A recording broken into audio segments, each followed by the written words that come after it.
बिस्मिल्लाहिर्रहमानिर्रहीम। अस्सलाम वालेकुम डियर स्टूडेंट्स, मैं हूं आपका बायोलॉजी इंस्ट्रक्टर उबैदुर रहमान बेग। बच्चों, हमने 11th बायो में चैप्टर 2 स्टार्ट किया हुआ है। आज हम इसका नया एसएलओ स्टार्ट करने जा रहे हैं, which is distinguish carbohydrates, proteins, lipids and nucleic acid, यानी जो हमारे बॉडी के 4 फंडामेंटल बायोलॉजिकल मॉलिक्यूल्स हैं। अब जरा आप देखो सीक्वेंस वाइज, पहले हमें बायोकेमिस्ट्री से तारुफ करवाया गया ताकि हम इस चैप्टर में जो बायो मॉलिक्यूल्स पढ़ने जा रहे हैं उसकी सेंस हमें आए। फिर हमने देखा कि हमें इन्हीं बायो मॉलिक्यूल्स में जो डिफरेंट बॉन्ड्स हैं और इंट्रैक्शंस हैं उनसे तारुफ करवाया गया 2.2 नॉलेज में।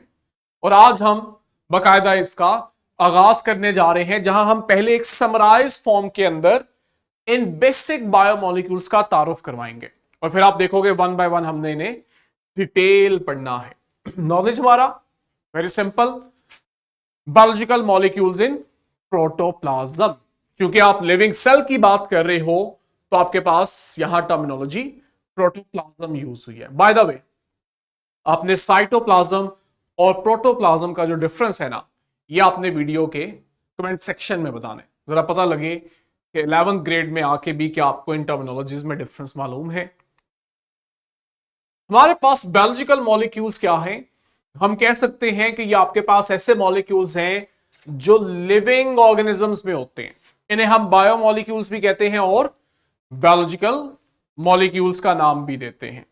मेनली आप देखते हो जो मेजर इनका एलिमेंट है वो कार्बन है, लेकिन बात यही नहीं रुकती। कार्बन के साथ हमें कुछ और भी बहुत इंपॉर्टेंट एलिमेंट्स मिलते हैं, जिनमें हाइड्रोजन है, ऑक्सीजन है, नाइट्रोजन है, फास्फोरस और सल्फर। ये कुछ इंपॉर्टेंट एलिमेंट्स हैं जो कार्बन को कंपनी देंगे बायोमॉलिक्यूल्स में। कहते हैं आपके पास बायोमॉलिक्यूल्स में जो कार्बन है इनका बिहेवियर वही होता है जो बाकी आपके ऑर्गेनिक कंपाउंड्स में होता है। मतलब उसका यह है कि जरूरी तो नहीं है हर ऑर्गेनिक कंपाउंड लिविंग सिस्टम में मौजूद हो। अब नॉन लिविंग सिस्टम में भी जो ऑर्गेनिक कंपाउंड है, कार्बन की जो प्रॉपर्टीज वहां है वही प्रॉपर्टीज आप देखोगे बायोमॉलिक्यूल्स में भी है। 4 बॉन्ड बना रहा है। हमने केमिस्ट्री में पढ़ा हुआ है कि आपके पास इनकी जो अरेंजमेंट होती है उसे आप टेट्राहेड्रल अरेंजमेंट बोलते हो, जिसमें आपके पास जो बॉन्डिंग एलिमेंट्स हैं वो टेट्राहेड्रल के चारों कॉर्नर्स पे मौजूद होते हैं। और आपके पास यही वजह है कि कार्बन जो है वो आपके पास carbon to carbon long chain बनाता है बायोमॉलिक्यूल्स में। अब जो आपके पास बायोमॉलिक्यूल्स में कार्बन टू कार्बन चेन बन रही है ना, ये आपके पास शेप वाइज लीनियर भी हो सकती है, ब्रांच्ड भी हो सकती है, साइक्लिक भी हो सकती है और एरोमेटिक भी हो सकती है। ये बहुत बेसिक चीजें हैं आप लोगों के लिए। केमिस्ट्री में आपने ये सारी चीजें डिटेल पढ़ी हैं, एग्जांपल्स के साथ पढ़ी हैं। हम यहां पे सिंपली इन्हें विजुअलाइज करते हैं। लीनियर में अगर आप देखो जितने भी कार्बन एटम्स हैं वो स्ट्रेट चेन के अंदर बॉन्डेड है, लेकिन ब्रांच में आप देखते हो एटलीस्ट एक कार्बन जो है वो ब्रांच्ड होता है। और रिंग में आप देखते हो कि आपके पास तमाम कार्बन इस तरह से बॉन्डेड होते हैं कि उनका एक रिंग, क्लोज रिंग स्ट्रक्चर बनता है। और अगर आपके पास इस रिंग में carbon to carbon double bonds आ जाएं तो आप इसे एरोमेटिक स्ट्रक्चर का नाम दे देते हो। अब ये वो आपके पास कार्बन टू कार्बन चेन्स हैं जो आपको बायोमॉलिक्यूल्स में मिल सकती हैं। स्टार्ट करते हैं। कार्बोहाइड्रेट बेसिक रहेंगे, वही बातें हैं जो हम मैट्रिक में पढ़ के आए हैं। आगे जब डिटेल पढ़ेंगे तो हम इसमें लेवल जो है वो अपग्रेड करेंगे। ऐसा कंपाउंड है जिसमें आपके पास कार्बन, हाइड्रोजन और ऑक्सीजन है। यहां अगर आप देखो सिंपल है दिखने में कि कार्बन का स्केलेटन बना हुआ है और उसके साथ जो फंक्शनल ग्रुप्स हैं उनमें अगर आप देखो तो आपको या तो कार्बन के साथ हाइड्रोजन मिल रहा है या फिर ऑक्सीजन मिल रहा है। स्ट्रेट चेन भी हो सकते हैं और हमारे पास रिंग फॉर्म में भी हो सकते हैं। दोनों तरह से हमें मिलेंगे। हम एग्जाम्पल पढ़ेंगे। स्पेशली आप देखोगे कि आपके पास रिंग फॉर्म में आपको मिलेंगे लिविंग सिस्टम के अंदर। बेसिक जो सेल के लिए इनकी जरूरत है वो ये है कि ये आपके पास एनर्जी सोर्स के तौर पे एक्ट करते हैं। जब सेल में मेटाबॉलिज्म हो रहा होता है तो वहां ये उन मेटाबॉलिक एक्टिविटीज को एनर्जी प्रोवाइड करते हैं और सेल जो है वो सरवाइव करता है। दूसरे नंबर पे हमारे पास प्रोटीन है। प्रोटीन को अगर हम देखें तो यहां आपके पास एक चीज ऐड होगी कि जहां आपके पास कार्बन, हाइड्रोजन, ऑक्सीजन है, वहीं आप देखोगे कि प्रोटीन के बेसिक स्ट्रक्चर में हमें नाइट्रोजन भी मिल रहा होगा। हमने 9th में इसका स्ट्रक्चर पढ़ा हुआ है कि हमारे पास एक सेंट्रल कार्बन होता है, अल्फा कार्बन, जिसके साथ एक तरफ अमाइनो ग्रुप और दूसरी तरफ कार्बोक्सिल ग्रुप अटैच होता है, और थर्ड पे आपके पास एक हाइड्रोजन है, और फोर्थ पे हम आर से रिप्रेजेंट करते हैं। यह हाइड्रोजन भी हो सकता है या कोई और फंक्शनल ग्रुप भी हो सकता है।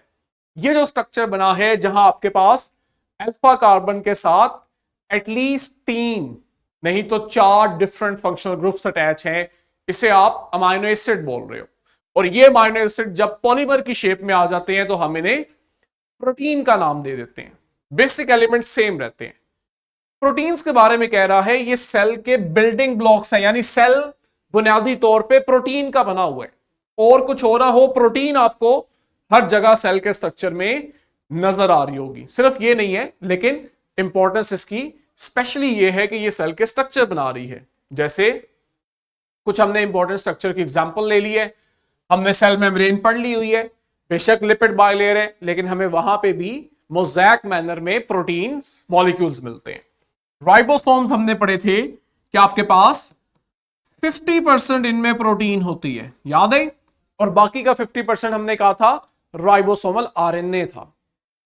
एंजाइम एंजाइम तो हम कहते हैं कि मोस्टली आपके फंक्शनल प्रोटीन्स ही हैं जो सेल में मेटाबॉलिज्म कंट्रोल कर रहे हैं। इसी तरह साइटोस्केलेटन में 9th ग्रेड में याद करो, जहां हमने साइटोस्केलेटन पढ़ा, वहां हमने देखा कि इसकी टाइप्स थी, माइक्रोट्यूब्यूल्स, माइक्रोफिलामेंट्स, और हमने देखा था कि माइक्रोट्यूब्यूल्स ट्यूबलिन प्रोटीन के बने थे, माइक्रोफिलामेंट्स एक्टिन प्रोटीन के बने थे। तो अगेन वहां भी आपके पास आ जाके प्रोटीन्स ही थी। थर्ड आपके पास बड़ी इंपॉर्टेंट कैटेगरी है लिपिड्स। स्पेशली हम देखते हैं हमें ये सेल मेम्ब्रेन में नजर आते हैं, और सेल मेम्ब्रेन में इनकी जो टाइप है हम बहुत अच्छे से पढ़ चुके हुए हैं, फॉस्फोलिपिड है। और जब ये बाय लेयर बनाते हैं तो आपके पास सेल मेम्ब्रेन बन जाती है। लेकिन अब हम आगे डिटेल पढ़ेंगे कि आपके पास फॉस्फोलिपिड के साथ साथ ट्राइग्लिसराइड भी होते हैं, कोलेस्ट्रॉल भी होते हैं। ये तमाम सेल के बहुत इंपॉर्टेंट स्ट्रक्चर हैं जो लिपिड इन नेचर है। इनका काम भी अगर आप देखो तो कार्बोहाइड्रेट वाला ही है कि ये आपके पास एनर्जी रिजर्व है। फर्क सिर्फ ये है कि सेल प्रेफर करता है कार्बोहाइड्रेट्स को। अगर उसे एनर्जी डिमांड हो तो वो लिपिड्स की बजाय कार्बोहाइड्रेट्स को यूज करेगा। हां, अगर फिर भी एनर्जी डिमांड फुलफिल नहीं हो रही, फिर आप देखते हो कि ये जो लिपिड्स होते हैं इन्हें इस्तेमाल में लाया जाता है। तो हम कहते हैं लिपिड सेल की एनर्जी रिजर्व है। दूसरा बड़ा इंपॉर्टेंट डिफरेंस, कंपैरेटिवली ना कार्बोहाइड्रेट्स की निस्बत लिपिड्स में एनर्जी ज्यादा होती है। कैसे, क्यों, आगे पढ़ेंगे हम। चूंकि सेल मेम्ब्रेन का हिस्सा है तो हम कह सकते हैं कि लिपिड्स जो हैं ये सेल को शेप भी दे रहे हैं और उसे बाहर के एनवायरनमेंट से प्रोटेक्शन भी दे रहे हैं। लास्ट और फोर्थ कैटेगरी है जी हमारे पास न्यूक्लिक एसिड। कोई अब हमें कंफ्यूजन नहीं होनी चाहिए कि हमने ये सब पढ़ा है। न्यूक्लिक एसिड जो है यानी आपका डीएनए, ये हेरिडिटरी मॉलिक्यूल है। और मजे की बात है कि हमने आगे जाके चैप्टर 14 में ना क्रोमोसोम्स और डीएनए का हमारा एक चैप्टर है, वहां हमने बाकायदा इसको प्रूफ करके दिखाना है कि फर्स्ट टाइम ये चीज कैसे प्रूफ की गई थी कि भाई डीएनए, ये जो 4 इंपॉर्टेंट बायोमोलिक्यूल्स पढ़े हैं, इनमें से डीएनए हेरिडिटरी मटेरियल है जो एक जनरेशन से दूसरी जनरेशन में ट्रांसफर हो रहा है। 2 तरह का होता है, डीएनए और आरएनए, डीऑक्सीराइबोन्यूक्लिक एसिड और राइबोन्यूक्लिक एसिड। डीएनए आपके पास हमने देखा क्रोमोसोम्स में होता है। ये बात हम बड़े अच्छे से क्लियर कर चुके हैं कि जब सेल डिवाइड करने लगा है तो आप देख रहे हो एक प्रॉपर शेप के स्ट्रक्चर नजर आ रहे हैं जिन्हें हम क्रोमोसोम्स कह रहे हैं। और जब सेल डिवाइड नहीं कर रहा तो आप देखोगे कि न्यूक्लियस के अंदर यूं थ्रेड लाइक स्ट्रक्चर होगा जो कि विजिबल भी नहीं होगा। ये आपके पास क्रोमेटिन मटेरियल कहलाता है। ये जो क्रोमेटिन मटेरियल और क्रोमोसोम है कंपोजिशन में तो सेम है। जब आप इसका स्ट्रक्चर देखते हो तो आपको मालूम होता है कि यह असल में डीएनए और हिस्टोन प्रोटीन का बना है। तो असल में जो इंपॉर्टेंट चीज है यहां पे वो डीएनए है। तो अगर कहा जाए डीएनए क्रोमोसोम में है तो ये गलत बात तो नहीं है। और आरएनए को अगर हम देखें तो आरएनए हमें मिल रहा है साइटोप्लाज्म या फिर न्यूक्लियस। अब जरा अगर आप पिछला पढ़ा हुआ सबक रिवाइज करो तो आपको याद होगा कि न्यूक्लियस में तो ये इसलिए मिल रहा है क्योंकि वहां डीएनए है और डीएनए से ही हमने देखा आरएनए बनते हैं। जहां बन रहे वहां तो होगा। साइटोप्लाज्म में हमें इसलिए नजर आता है कि बनने के बाद ये जाता है राइबोसोम के पास ताकि इससे प्रोटीन बनाई जा सके। और राइबोसोम आपके साइटोप्लाज्म में, तो इसका मतलब है दूसरी लोकेशन जो आपको इनकी मिलेगी वो साइटोप्लाज्म की होगी। ये देखो, ये आपके पास इन दोनों का स्ट्रक्चर है। इसी चैप्टर में हमने जब न्यूक्लिक एसिड पढ़ने हैं तो वहां देखना है डबल स्ट्रैंडेड है। कौन कौन से न्यूक्लियोटाइड्स हैं? Adenine, thymine, guanine, cytosine. Single stranded है, एक का फर्क आ रहा है। थायमिन की जगह यूरेसिल है, बाकी तीनों सेम है। वापस आते हैं अपने एसएलओ पे। क्या हमने अभी जो तारुफ किया है बायोमोलिक्यूल्स का वो हमें वाजिया फर्क करना सिखा रहा है इन चारों में? क्योंकि हमारे एसएलओ की ये डिमांड है। इतना बेसिक है कि यहां कोई सिमुलेशन एनिमेशन की जरूरत नहीं है क्योंकि हमने एक एक को आगे डिटेल से पढ़ना है। बहरहाल जितना भी सिंपल है और कुछ नहीं तो एमसीक्यूज और शॉर्ट क्वेश्चन के लिए तो इंपॉर्टेंट है। तो आपको वीडियो डिस्क्रिप्शन में इसकी वर्कशीट और क्वेश्चन बैंक मिलेंगे।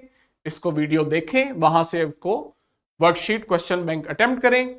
अगले लेक्चर में हम नेक्स्ट एसएलओ के साथ मिलते हैं। तब तक के लिए बच्चों अल्लाह हाफिज।